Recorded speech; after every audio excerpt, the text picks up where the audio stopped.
नमस्कार। मैं प्रद्युमन जोशीला, हरियाणा प्रदेश का एक इलाका जिसने एक परिवार को राजनीतिक तौर पर बहुत बड़ी पहचान दी, उन्हें उस इलाके से विधायक बनाया, सांसद बनाने का काम किया और परिवार के एक सदस्य को नहीं बल्कि पीढ़ी दर पीढ़ी चौधर देने का काम किया। लेकिन अब ऐसा लग रहा है कि उस इलाके के लोग भी कुछ नया करने की सोच रहे हैं। हालांकि वहां पहले भी यह परिवार हार चुका है, लेकिन राजनीतिक तौर पर मजबूत हालात में होते हुए एक रैली रखी जाती है और वो रैली कहीं ना कहीं इस परिवार के कद को देखते हुए फ्लॉप दिखाई देती है। हम जिक्र कर रहे हैं भिवानी जिले के तोशाम में चौधरी बंसीलाल के परिवार की विरासत को आगे बढ़ा रही तोशाम की बीजेपी विधायक, प्रदेश की सरकार की सिंचाई, महिला और बाल विकास मंत्री श्रुति चौधरी द्वारा आयोजित तोशाम के चौधरी सुरेंद्र सिंह स्टेडियम में उन्नत सिंचाई उत्सव 2026 एवं प्रगतिशील रैली तोशाम में 31 मार्च को हुई। चौधरी सुरेंद्र सिंह जो चौधरी बंसीलाल के छोटे बेटे थे, सांसद रहे, कृषि मंत्री रहे, बड़ा नाम था हरियाणा प्रदेश की राजनीति में। हरियाणा विकास पार्टी के बड़े नेताओं में वो शामिल रहे, उसके बाद कांग्रेस के भी बड़े नेताओं में शामिल रहे, हविपा से पहले भी कांग्रेस के बड़े नेताओं में उनकी गिनती रही है। चौधरी सुरेंद्र सिंह की पुण्यतिथि पर यह कार्यक्रम और बड़ी रैली, बड़ा प्रचार प्रसार इसका कई दिनों से चल रहा। खुद श्रुति चौधरी मीटिंगें ले रही कार्यकर्ताओं की। और उसके बाद जब 31 तारीख का दिन आया, तोशाम की वो धरती जिसने चौधरी बंसीलाल को विधायक बनाया, उनके बेटे चौधरी सुरेंद्र सिंह को विधायक बनाया, सुरेंद्र सिंह की धर्मपत्नी किरण चौधरी को कई मर्तबा विधायक बनाया, लगातार विधायक बनाया किरण चौधरी को तो, और वो यहां से हारी भी नहीं, ये भी एक रिकॉर्ड है किरण चौधरी का इस इलाके में। और उसके बाद सुरेंद्र सिंह की बेटी यानी चौधरी बंसीलाल की पोती श्रुति चौधरी को विधायक बनाया, चौधरी बंसीलाल को सांसद बनाया, चौधरी सुरेंद्र सिंह को सांसद बनाया, श्रुति चौधरी को सांसद बनाया। यह ऐसा इलाका है। इस तोशाम के गोलागढ़ गांव में जन्मे चौधरी बंसीलाल, इतना लंबा चौड़ा उनका राजनीतिक जो कैरियर रहा उनका और उनके परिवार का। लेकिन 31 मार्च के दिन जो रैली हुई, उसने ये स्पष्ट कर दिया कि कहीं ना कहीं जनता इतने बड़े परिवार से जो नेत्री आती हों और उनकी रैली में मुट्ठी भर लोग जब प्रदेश के मुख्यमंत्री बोल रहे हों तो सबके सामने हकीकत आ गई। बहुत से सोशल मीडिया पर वीडियो वायरल है जिसमें प्रदेश के मुख्यमंत्री नायब सिंह सैनी बोल रहे हैं, भाषण दे रहे हैं, और सामने भीड़ के नाम पर, पब्लिक के नाम पर बहुत कम लोग, कुछ एक चुनिंदा लोग। इस रैली में प्रदेश के मुख्यमंत्री नायब सिंह सैनी तो पहुंचे ही, साथ ही पार्टी के हरियाणा प्रदेश के प्रभारी, राजस्थान के पूर्व प्रदेश अध्यक्ष बीजेपी के डॉक्टर सतीश पूनिया पहुंचे, हरियाणा सरकार के कैबिनेट मंत्री, प्रदेश की सरकार के मंत्री के साथ साथ संगठन में, बीजेपी संगठन में प्रदेश के महामंत्री कृष्ण कुमार बेदी पहुंचे। राज्यसभा के सांसद जिनका कुछ एक घंटे का कार्यकाल राज्यसभा सांसद के तौर पर बाकी है, वो किरण चौधरी भी पहुंची। श्रुति चौधरी तो कार्यक्रम की ऑर्गेनाइज ही कर रही, जो अध्यक्षता कर रही। और इसके अलावा भिवानी महेंद्रगढ़ लोकसभा से सांसद चौधरी धर्मवीर सिंह कार्यक्रम में पहुंचे। कार्यक्रम में प्रदेश के महामंत्री सुरेंद्र पूनिया पहुंचे और भिवानी और दादरी के जो बीजेपी के विधायक हैं वो पहुंचे। लेकिन एक चेहरे जो नहीं पहुंचा, जिनके ऊपर टकटकी लगी हुई थी, वो रहे पिछली मर्तबा प्रदेश की सरकार में बड़े पावरफुल मंत्री रहे, वित्त मंत्री, कृषि मंत्री, लोहारू से चुनिंदा वोटों से जो चुनाव हारे इस बार, जयप्रकाश जेपी दलाल, जो चौधरी सुरेंद्र सिंह के बड़े नजदीकी मित्र रहे, वो इस रैली में नहीं मौजूद रहे।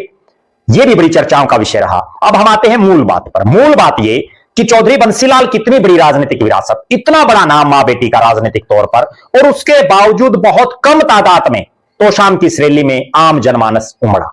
भारतीय जनता पार्टी में शामिल होने के बाद भले ही किरण चौधरी को सांसद बना दिया गया हो, श्रुति चौधरी को तोशाम से टिकट देकर के विधायक बना करके प्रदेश की सरकार में भारी भरकम महकमों का मंत्री बना दिया हो, लेकिन आम जनता में अब कितनी पकड़ बच पाई है किरण और श्रुति की, वो 31 तारीख की इस रैली से स्पष्ट हो गया।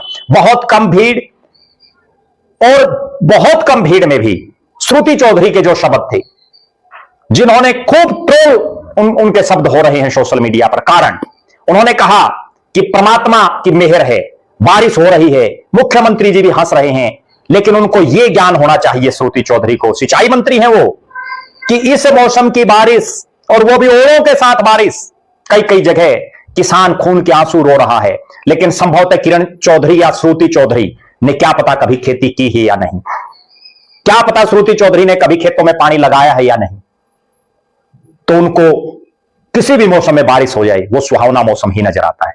इसके अलावा जिस तरह से मां बेटी ने मुख्यमंत्री नायब सिंह सैनी के कसीदे पढ़े मंच के माध्यम से उसने भी यह दर्शा दिया कि चौधरी बंसीलाल की इतनी बड़ी राजनीतिक विरासत जो संभाल रही हूं, और वो इस तरह से चौधरी बंसीलाल के मुकाबले तो नायब सिंह सैनी राजनीतिक तौर पर नौसिखिया हैं अभी भी, और उनके कसीदे पढ़ रहे हैं।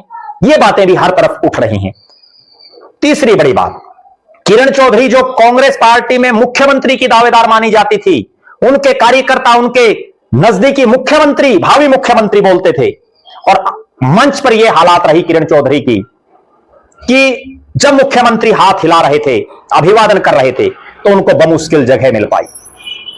इसने स्पष्ट कर दिया कि बीजेपी में किरण चौधरी की राजनीतिक तौर पर क्या हैसियत है, वो इस कार्यक्रम ने भी बता दिया। किरण चौधरी ने मंच के माध्यम से कहा कि वो 70 साल की हो गई हैं और अब श्रुति को संभालना, इसका भी स्पष्ट एक मतलब है कि अब किरण चौधरी की राजनीति का दी एंड हो गया है। यानी अब किरण चौधरी, क्योंकि राज्यसभा में उनको भेज दिया, विधानसभा की 2 टिकटें लग नहीं रहा कि बीजेपी दे पाएगी मां बेटी को, और लोकसभा में चौधरी धर्मवीर सिंह लगातार 3 बार से जीते हुए हैं, और बीजेपी जो अब युवाओं को आगे ला रही है, तो उस लिहाज से ऐसा लग रहा है कि अब किरण चौधरी की राजनीति का खात्मा एक तरह से हो गया है। और इस रैली में वो जिस ढंग से बोली हैं, उससे भी यह स्पष्ट है कि अब आगे जो राजनीति है, सक्रिय जो राजनीति है, वो श्रुति चौधरी ही करेंगी। इस रैली में जिस तरह का माहौल रहा, एक बड़ी गजब बात, मुख्यमंत्री अलग अलग विधानसभा क्षेत्रों में जा रहे हैं, वहां एक रैली हो रही है, लेकिन यहां तो रैली के साथ साथ उन्नत सिंचाई उत्सव, यानी एक मेला टाइप में जो एक चीज होती है, वो भी लगाया हुआ था, जिसमें सिंचाई से संबंधित जो चीजें, किसानों के प्रदर्शनी जिसको हम कह सकते हैं, वो भी लोग देखने आए हुए थे।